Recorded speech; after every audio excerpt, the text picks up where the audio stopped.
ചോദിച്ചതെല്ലാം കൊടുത്ത് പൊന്നുമോളെ കെട്ടിച്ചു വിടാൻ ധൃതി കാട്ടുന്ന പിതാവേ, നിങ്ങളുടെ മകൾക്ക് നിങ്ങൾ കൽപ്പിച്ച വില എന്താണെന്നൊന്ന് പറഞ്ഞു തരാമോ? വർഷങ്ങളായി ഉപയോഗിച്ച തകരപ്പാട്ട വീട്ടുമുറ്റത്തെത്തുന്ന ആക്രിക്കച്ചവടക്കാരന് നൽകുമ്പോൾ അവർ നമുക്ക് ഇങ്ങോട്ട് പണം തരുന്നു. വർഷങ്ങളായി പോറ്റി വളർത്തിയ മകളെ ജീവിത പങ്കാളിയാക്കാൻ വരുന്നവന് നമ്മൾ പൊന്നും പണവും അങ്ങോട്ട് നൽകുന്നു. ഈ സാഹചര്യത്തെ എങ്ങനെയാണ് വിലയിരുത്തേണ്ടത്? നിങ്ങളുടെ മകൾക്ക് ഒരു തകരപ്പാട്ടയുടെ വില പോലും കൽപ്പിച്ചിട്ടില്ല എന്നാണോ?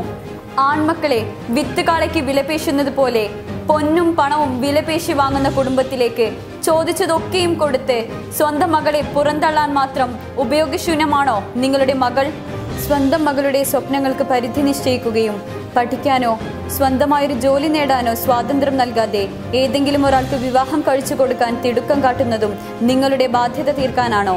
18 വയസ്സാകാൻ കാത്തുനിന്ന് ഏതെങ്കിലും ഒരാൾക്ക് കൈപിടിച്ചു കൊടുക്കുമ്പോൾ നിങ്ങൾ ചെയ്തത് അതുതന്നെയാണ്. പകരമായി നിങ്ങൾ എന്തൊക്കെ നൽകിയാലും തൂക്കത്തിനൊത്ത് സ്വർണം കൊടുത്താലും നഷ്ടപ്പെടുത്തിയ അവളുടെ ജീവിതത്തിന് പകരമാവില്ലെന്നുറപ്പാണ്. കാരണം അവളുടെ സ്വപ്നങ്ങൾക്ക് വില പറഞ്ഞ് കച്ചവടമുറപ്പിക്കുന്ന ആക്രിപ്പെരുക്കിയുടെ വില പോലുമില്ലാത്ത ഒരുത്തന് മകളുടെ ജീവിതം പണയപ്പെടുത്തിയ പിതാവാണ് നിങ്ങൾ.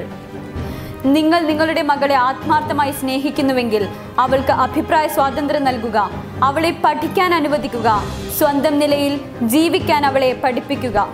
നിങ്ങൾക്ക് നൽകാൻ കഴിയുന്ന ഏറ്റവും വലിയ ധനം അതുതന്നെയാണ്. തിരുത്താൻ തയ്യാറാവുക. സ്നേഹപൂർവ്വം, ജാഹിറ ബദറുദ്ദീൻ, പബ്ലിക് കേരള.in.